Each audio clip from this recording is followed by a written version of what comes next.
하나님의 아들 예수 그리스도의 복음의 시작이라는 마가복음 1장 1절 말씀이 얼마나 강렬하고 인상 깊었던지 요즘 매주일 설교 제목을 제가 계속해서 뭐뭐의 시작이라고 붙이고 있습니다. 지난 3주에 걸쳐서 복음의 시작, 공생의 시작, 복음 전파의 시작, 그렇게 세 가지 시작에 관한 말씀을 살펴보았는데요. 이제 오늘은 본격적인 사역의 시작을 살펴보면서 우리 성도님들과 함께 말씀의 은혜를 나누고자 합니다.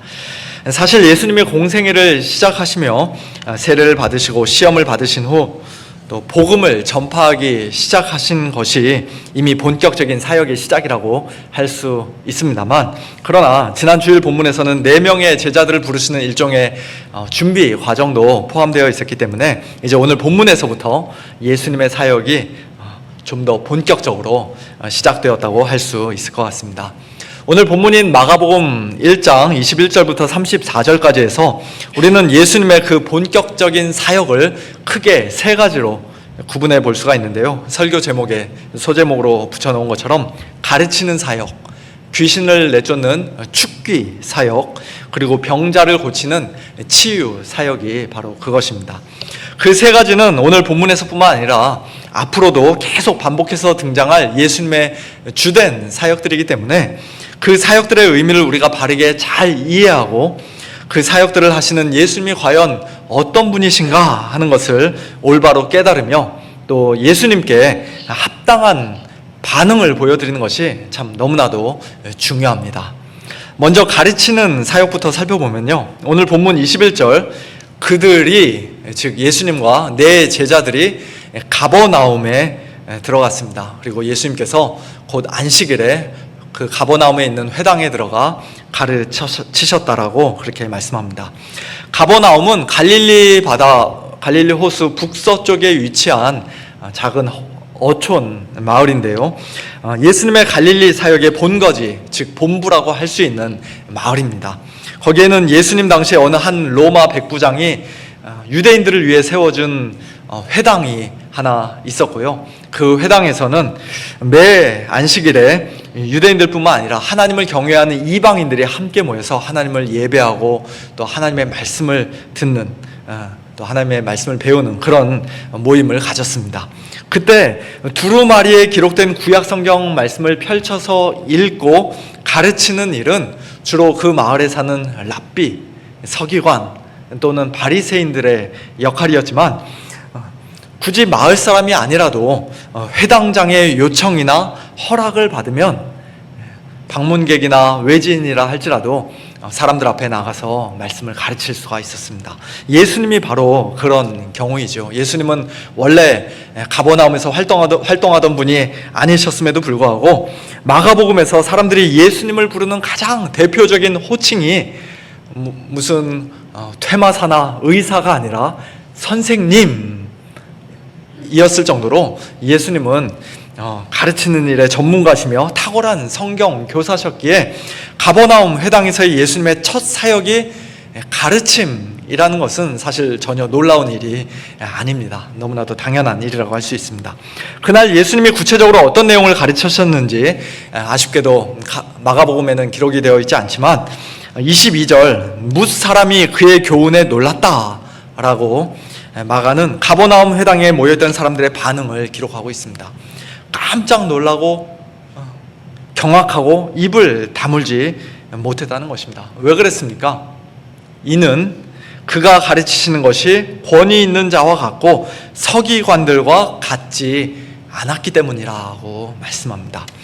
평소에 서기관들이 회당에서 성경 말씀을 풀어 가르칠 때에는 모세가 기록한 이 말씀을 랍비 힐렐은 이렇게 해석했고, 랍비 샴마이는 저렇게 해석했고, 또 랍비 가말리엘은 뭐라고 해석했고, 그런 식으로 다른 유명한 랍비들의 권위에 근거해서 자기들의 주장과 근거해서 말해야 그 서기관들이 자기들의 주장과 가르침에도 힘이 실리고 권위가 세워진다고 생각했기 때문에 그들은 할 수 있는 한 여러 유명한 랍비들의 말들을 계속 끊임없이 인용을 했었는데요, 그러나 그런 서기관들과는 달리 예수님은 마태복음 산상수훈에서 우리가 볼 수 있는 것처럼 너희가 이런저런 말들을 들었으나 그러나 나는 너희에게 이렇게 말한다.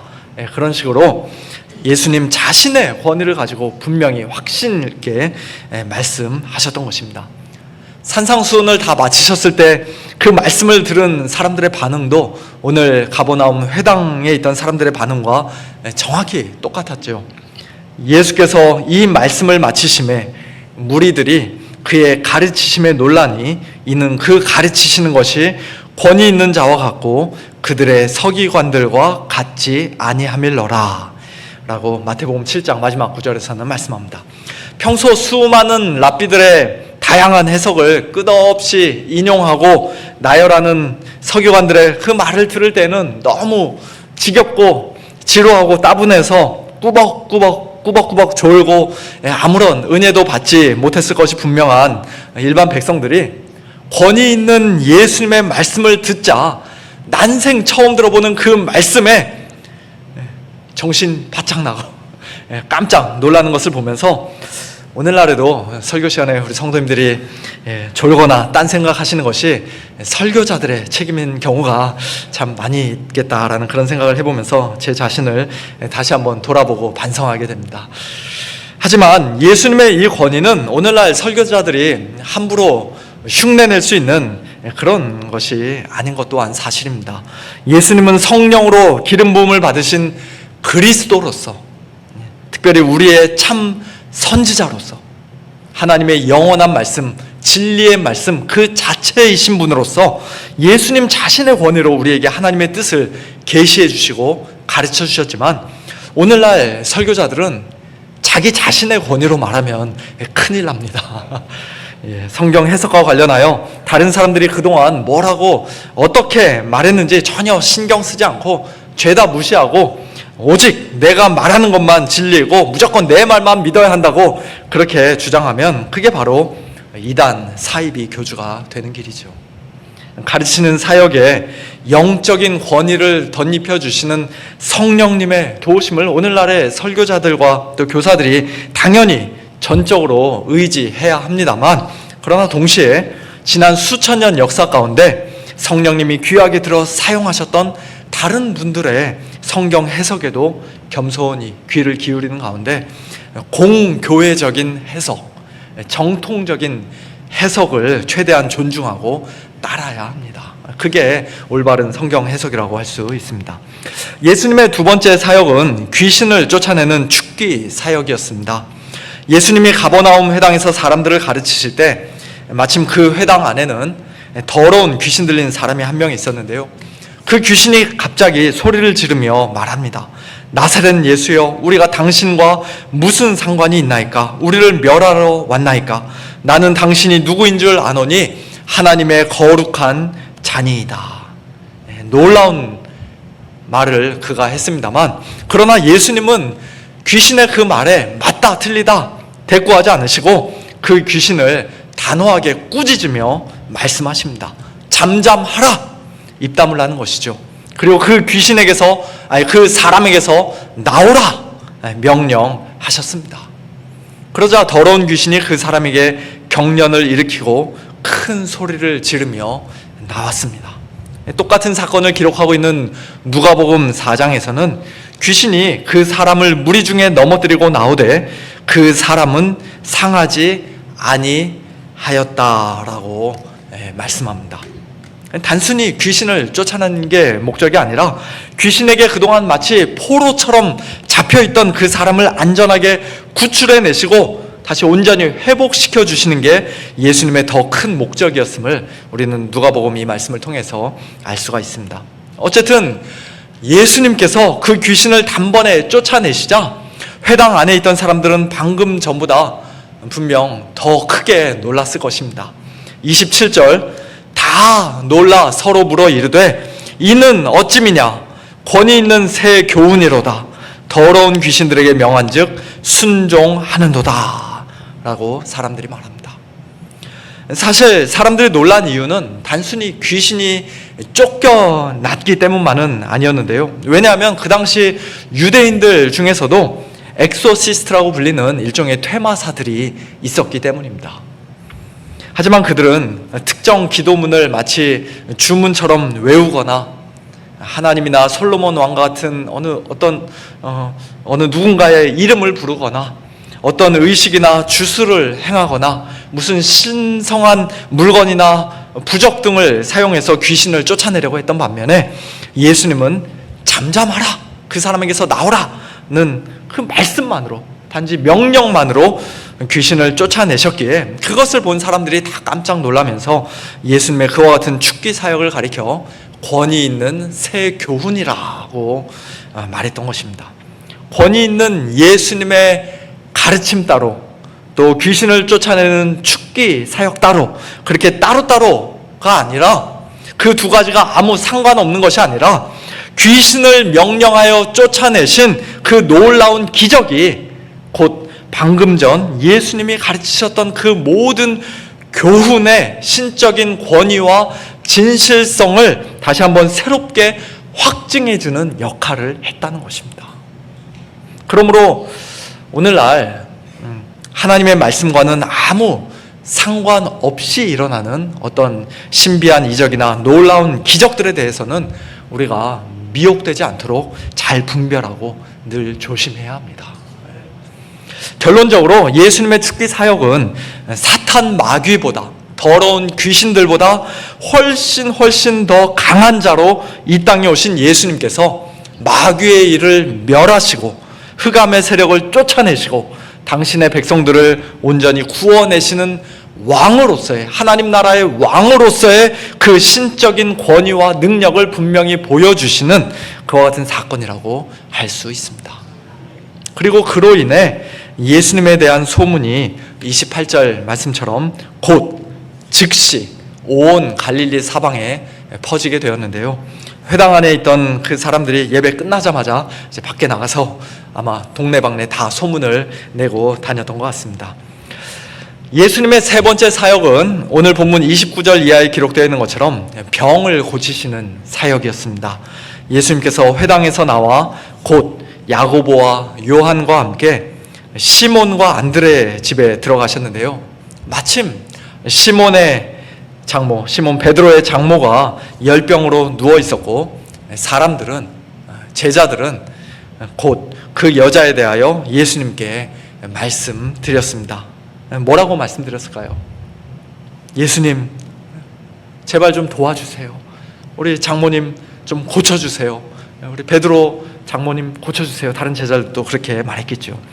그러자 예수님께서 그녀에게 가까이 다가가 그 손을 잡아 일으키셨고 그녀를 심히 괴롭히던 그 열병이 떠나갔습니다. 여기에는 마가가 즐겨 사용하는 곧, 즉시라는 단어가 들어있지 않습니다만 열병 역시도 분명히 즉시 떠나갔을 것이 분명합니다. 어떤 이상한 주술을 사용하거나 특별한 주술을 외울 필요도 없이 그저 다가가서 손을 잡아 일으키신 것만으로도, 또는 누가복음 4장에 기록되어 있는 것처럼 가까이 서서 열병을 꾸짖으신 것만으로도 예수님은 그 여자의 병을 단번에 깨끗이 고쳐주셨던 것이에요.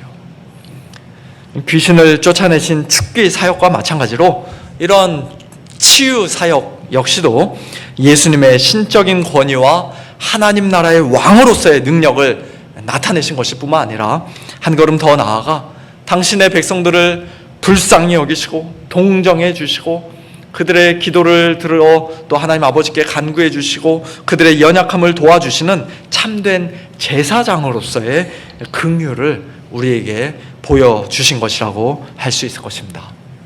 또한 마가복음 말씀을 앞으로 계속 살펴보면서 좀 더 자세히 말씀드릴 기회가 있을 것이라 생각합니다만, 예수님의 치유 사역은 이 땅에서 우리의 질병이 깨끗이 낫고 몸이 건강해지는 것에 국한된 문제가 아니라, 물론 우리의 가장 큰 관심사가 그거일 수도 있고 또 저도 우리 성도님들의 병 낫기를 위해서 늘 기도하고 있습니다만, 그러나 예수님이 치유하신 이 기적은 그것이 가장 큰 목적이 아니라 하나님 나라의 백성들이 이 땅에서부터 이미 맛보기로 누리고 있고 장차 가장 완전하게 누리게 될 죄사함과 우리 몸의 부활과 영원히 사는 그와 같은 가장 큰 복에 대한 일종의 시청각적인 교훈이라고 할 수 있습니다.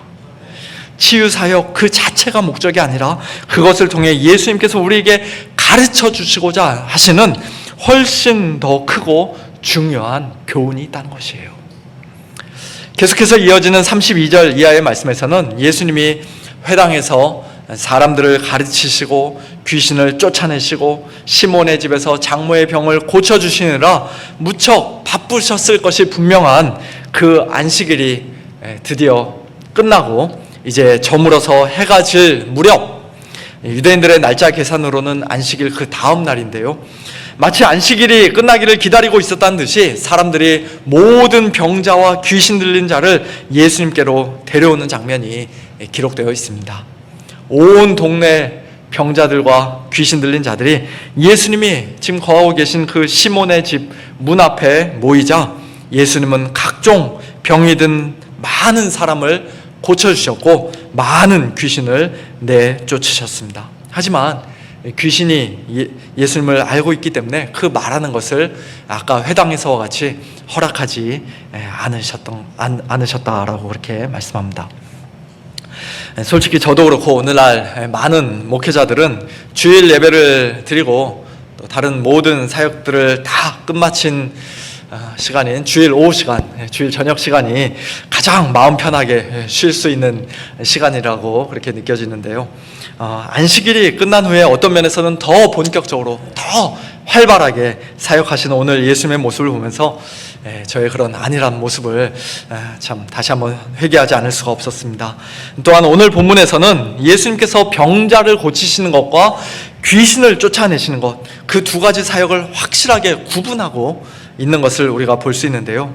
오늘날 무슨 병에 걸리면 콜록콜록 감기만 해도 그거 귀신 들려서 그렇다가 귀신의 장난이다 라고 말하며 귀신부터 쫓아내야 한다고 말하는 몇몇 어떤 이상한 단체들, 이단적인 그런 단체들의 가르침이 얼마나 비성경적인가도 우리는 오늘 본문 말씀을 통해 다시 한번 확인할 수가 있습니다. 그 당시 가버나움 마을의 인구는 여러 가지 고고학적인 증거들을 토대로 추정해 볼 때 우리 생각보다 별로 그렇게 많지 않았을 것이라고 합니다. 그 인근 지방의 모든 갈릴리 호수 근방의 모든 마을들, 지금 예수님 앞에 나올 수 있는 그 마을 사람들까지 다 합친다 할지라도 아마 10,000명을 넘기기가 쉽지 않았을 것이라고들 이야기합니다. 그처럼 적은 인구에 비해 병든 사람들이, 특별히 귀신 들린 사람들이 이 정도로 이렇게 많이 있었다는 사실이 참 놀라운데요.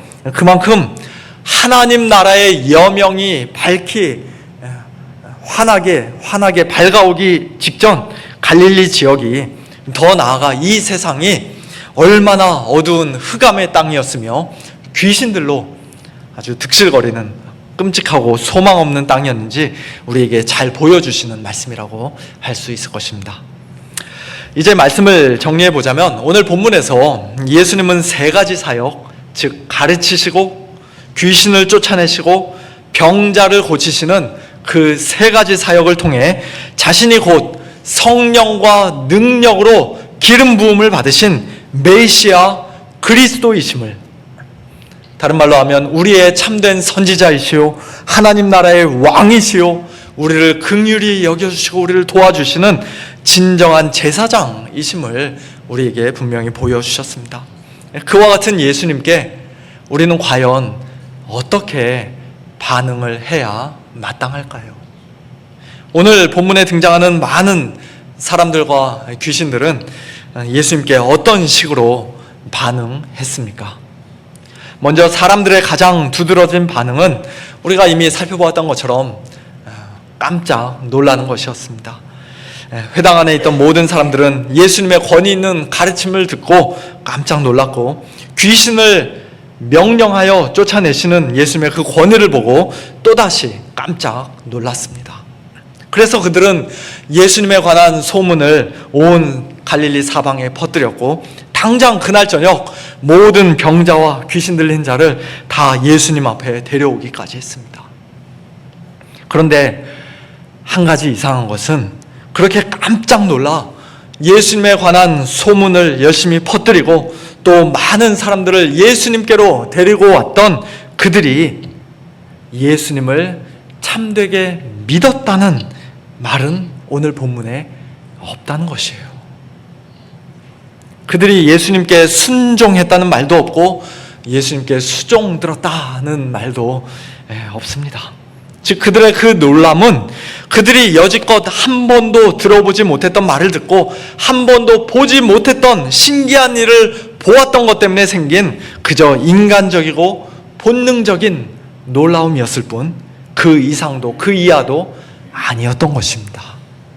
그들이 다른 사람들에게 예수님에 관한 소문을 열심히 퍼뜨리고 많은 병자들과 귀신 들린 자를 예수님께 데리고 왔던 것 역시도 예수님을 믿는 참된 믿음으로 한 일이었다고 보기가 어렵습니다. 요한복음 6장에서 오병이어의 놀라운 기적을 경험한 사람들이 다음날 배 타고 가버나움까지 가서 예수님을 만나 뵀을 때 너희가 나를 찾는 것은 표적을 본 까닭이 아니요. 즉 오병이어 표적의 의미를 바르게 알고 나를 참되게 믿은 까닭이 아니요. 그저 떡을 먹고 배부른 까닭이로다 라고 예수님이 책망조로 말씀하셨던 것처럼 오늘 본문에 등장한 많은 사람들의 놀람과 감탄 그리고 예수님에 대한 그들의 뜨거운 관심과 열심 역시도 구원에 이르는 참된 믿음과는 실제로 아무 상관이 없는 그저 지극히 인간적이고 육신적이고 현세적인 반응에 불과했던 것입니다. 그래서 가버나움 사람들은 그들의 그와 같은 그 불신앙으로 인해 결국 나중에 예수님께 무서운 심판의 말씀을 듣기까지 합니다. 가버나움아 네가 하늘에까지 높아지겠느냐 음부에까지 낮아지리라. 네게 행한 모든 권능을 소돔에서 행하였더라면 내가 그 모든 기적을 소돔에서 했었더라면 그 성이 오늘까지 망하지 않고 존재하고 있었을 것이다 하고 예수님은 마태복음과 누가복음에서 말씀하셨습니다. 오늘 우리도 예수님의 이런 놀라운 기적들을 보고 깜짝 놀랄 수 있지만 병 고쳐주시는 예수님의 그 은혜를 구하며 예수님 앞에 나올 수 있지만 거기에만 머물러 있어서는 안 된다는 것이에요. 거기에만 머물러 있는 믿음, 또 병 고치는 그 놀라운 기적을 경험한 믿음, 그것 자체가 구원에 이르는 믿음은 아니라는 것입니다. 두 번째로 더러운 귀신은 예수님께 어떻게 반응했습니까? 예수님이 누구신지 그 당시 아직 아무도 정확하게 알지 못하고 있었을 때 귀신은 예수님을 보자마자 나사렛 예수여 우리가 당신과 무슨 상관이 있나이까? 우리를 멸하려 왔나이까? 나는 당신이 누구신 줄 아노니 하나님의 거룩한 자니이다 라고 소리 질렀습니다. 영적인 존재인 귀신은 예수님이 곧 하나님의 거룩한 자시요 하나님의 아들이시라는 사실을 처음부터 잘 알고 있었던 것이에요. 하지만 귀신의 그와 같은 지식이 어떤 정보를 객관적으로 잘 알고 있는 지식이 그를 구원하지는 못했습니다. 그로 하여금 예수님을 참되게 믿고 신뢰하도록 만들지도 못했습니다. 귀신에게는 구원의 은혜가 아예 처음부터 허락되지 않았기 때문이라고 우리가 말할 수도 있을 것입니다. 더러운 귀신은 예수님과 인격적으로 아무 상관이 없었을 뿐만 아니라 오히려 하나님 나라의 왕으로 이 땅에 오신 예수님께 멸망당할까 봐 두려워 벌벌 떨었습니다. 잠잠하고 그 사람에게서 나오라는 예수님의 명령에 그 더러운 귀신은 즉시 순종할 수밖에 없었지만 그러나 그의 그 순종은 예수님을 사랑하는 마음으로 예수님께 감사하는 마음으로 하는 그런 자발적인 순종도 아니었습니다. 네가 하나님은 한 분이신 줄을 믿느냐? 잘하는도다. 귀신들도 믿고 떠느니라는 야고보서 2장 19절 말씀처럼 하나님과 예수님이 누구신지 단순히 지식적으로만 알고 그로 인해 벌벌 떠는 귀신들의 그 믿음은 구원에 이르는 참된 믿음과는 아무 상관이 없는 것이었습니다. 오늘날 우리의 믿음도 우리가 예수님이 누구신지 아는 것 물론 굉장히 중요하고 가장 기본적입니다만, 그러나 지식적으로 아는 거기에만 머물러 있어서는 결코 안 될 것입니다. 겉으로 볼 때는 순종하는 것처럼 보였는데, 그러나 속으로는 형벌에 대한 두려움으로 벌벌 떨며 하는 순종 역시도 참된 순종이라고 할 수 없습니다. 그렇다면 오늘 우리의 반응은 어때야겠습니까? 오늘 마가복음 1장 본문에서 우리가 본받아야 할 올바른 반응, 즉 오늘 저와 여러분이 마땅히 예수님께 나타내 보여야 할 반응은 베드로의 장모가 보여주었던 반응입니다. 열병으로 앓아 누워있던 그녀를 예수님께서 친히 찾아가 주시고 그녀의 손을 붙들어 일으켜 주시자 그녀는 즉시 건강을 회복하여 예수님과 제자들에게 수종 들었습니다. 섬기고 봉사했다는 것이죠. 아마 맛있는 음식을 요리해서 예수님과 제자들에게 저녁 식사를 대접했을 것 같습니다. 시간상 이제 식사하실 시간이니까요. 그런데 그 수종과 섬김은 그저 예의상 체면치레로 또는 하기 싫은데 의무감에 억지로 하는 그런 형식적이고 율법적인 일이 아니라 예수님께 대한 사랑과 감사로부터 자연스럽게 흘러나오는 복음적인 수종이었으며 또 주님을 기쁘시게 해드리는 믿음의 순종이었습니다. 예수님께 대한 오늘 우리의 반응 역시도 그래야 할 줄로 믿습니다. 사실 예수님을 만나기 전 저와 여러분은 열병으로 앓아 누워있던 겨우 그 정도가 아니었죠. 우리 모두는 우리의 허물과 죄로 인해 영적으로 이미 죽어있던 자들이요, 하나님의 진노를 받기에 합당한 진노의 자녀들이요, 또 하나님을 대적하던 원수들이었습니다. 공중권세 잡은 자인 사탄 마귀를 좋다고 열심히 따라가던 그런 어리석은 자들이었습니다. 그렇게 절망적이고 비참한 상황 가운데 있던 저와 여러분을 예수님께서 친히 찾아와 주셨기에, 인자가 온 것은 섬김을 받으려 함이 아니라 도리어 섬기려 하고 수종 들려 하고 자기 목숨을 많은 사람의 대속물로 주려 함이라는 마가복음 10장 45절 말씀처럼 주님께서 우리를 먼저 섬겨주시고 겸손히 수종 들어 주셨기에, 십자가 피 묻은 손으로 우리의 손을 붙잡아 일으켜 세워 주셨기에 우리의 모든 죄가 깨끗이 용서받고 사망의 질병으로부터 우리가 나음을 입게 되었습니다. 2000년 전 예수님의 가르침을 두 귀로 직접 듣고 예수님이 행하시는 놀라운 일을 두 눈으로 똑똑히 보았음에도 불구하고 그저 놀라기만 하고 이 땅의 행복과 건강에만 관심을 기울였던 가버나움의 많은 사람들과는 달리, 또 예수님이 누구신지를 정확히 알았음에도 불구하고 그 입을 다물고 쫓겨나야만 했던 더러운 귀신들과는 달리 오늘 저와 여러분에게 예수님께서는 참된 믿음과 구원의 은혜를 허락해 주셔서 이제 우리로 하여금 감사함으로, 기쁨으로, 자원하는 마음으로 예수님을 섬기고 동료 성도들에게 수종을 들게 하셨습니다. 예수님이 누구신지, 우리를 위해 예수님이 얼마나 놀라운 일을 행하셨는지 우리의 입을 크게 열어 주위 사람들에게 마음껏 전해도 괜찮다고 예수님은 허락해 주셨습니다. 아니, 허락하신 정도가 아니라 이제는 때를 얻든지 못 얻든지 하나님의 말씀을 전하고 예수님을 증거하라고 그렇게 우리에게 명령하셨습니다. 하지만 그 명령 또한 이제 우리에게는 억지로 해야만 하는 그런 무거운 짐이 아니라 구원받은 성도들만 감당할 수 있는 귀한 특권인 줄로 믿습니다. 오늘 저와 여러분의 삶 가운데 예수님께 대한, 그리고 제자들, 동료 성도들에 대한 이와 같은 참된 수종과 섬김이 있기를 간절히 소원합니다.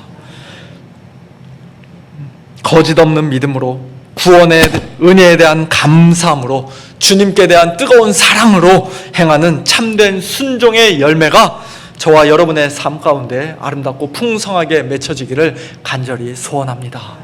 그와 같은 귀한 은혜가 저와 여러분, 우리 모두에게 가득가득 넘치기를 예수님의 이름으로 축원합니다.